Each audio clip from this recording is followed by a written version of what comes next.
Today's story was written by Reddit user Bubbly95.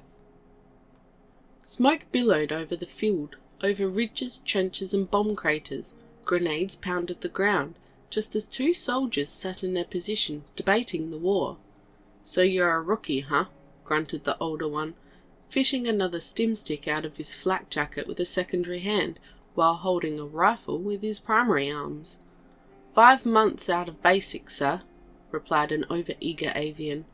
"Cut the crap. I'm working for a living. It's either chief or nothing, and those 5 months don't mean shit.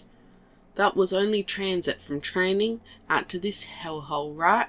Lighting the stim stick, he took a quick drag before continuing.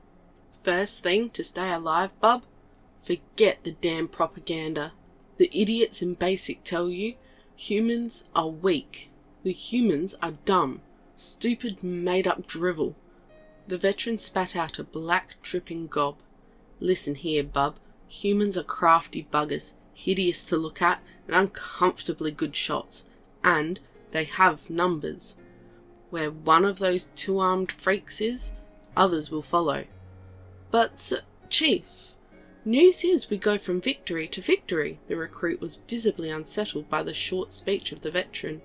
He nervously gripped his rifle while he wrought his secondary hands. He threw a quick glance across the wasteland, seeing nothing notable. The veteran bellowed a quick, dirty laugh. "Ha ha! Always the same bullshit. I'm now nearly 3 years on this god-forsaken rock, and we have only gained about 100 clicks from the original invasion points. These apes are resilient. Seen one standing up again after losing an arm, tossing grenades with the one that's left. But we're lucky, bub. This here is only backwater for them, so we face only military and regular troops. They send in their elite regiments or special operations unit, and we're done for." The stim stick lighted up on another drag, and the veteran let his gaze swerve over the crest of the trench, by far more controlled and concentrated than the frantic look of the recruit. "It's been quiet these past few days. Too quiet for my liking. HQ gave the news that the human Commonwealth brought in reinforcements, but nothing more." A shudder went through the recruit as he realized that he was out of his depth. "Chief, how long are you in this war?" "It's going on for nearly 2 decades. Can you give me some advice?" he pleaded. The chief broke his observation of the battlefield and instead focused it on the young soldier in front of him. "Enlisted right at the beginning. Okay, some pieces of advice. First, never volunteer. When command asks for volunteers, that's a suicide commando waiting to happen. Second, keep your comrades back clear. If you stand alone, you die. Third, keep your gear in working order and within reach." His expression turned to extreme seriousness. "And lastly, know when to run. Humans normally adhere to a set of laws of war." He gestured to his secondaries to convey his anger. "And our glorious leaders decided in the first few years to make a checklist out of those. The humans were not amused.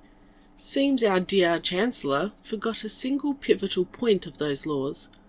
Those who break them are not protected by them. Since then, humans have absolutely no problem slaughtering us wholesale. So, when you are in an unwinnable situation, run." The young recruit had a look of utter shock on his face. The cynicism of the older man had undone the patriotic motivation several months of basic training tried to instill. He wanted to end the conversation, and turned to watch the no-man's land in the direction of the enemy's lines. He strained his eyes, and saw movement.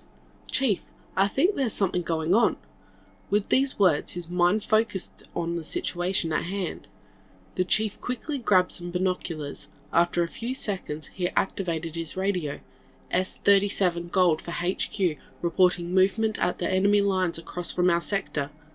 HQ for S-37 Gold, acknowledged. Similar reports are coming in from other sectors. Enemy attack is considered imminent. S37 gold for HQ. Understood and out. He turned to the recruit while checking his rifle. So this is it, your first battle.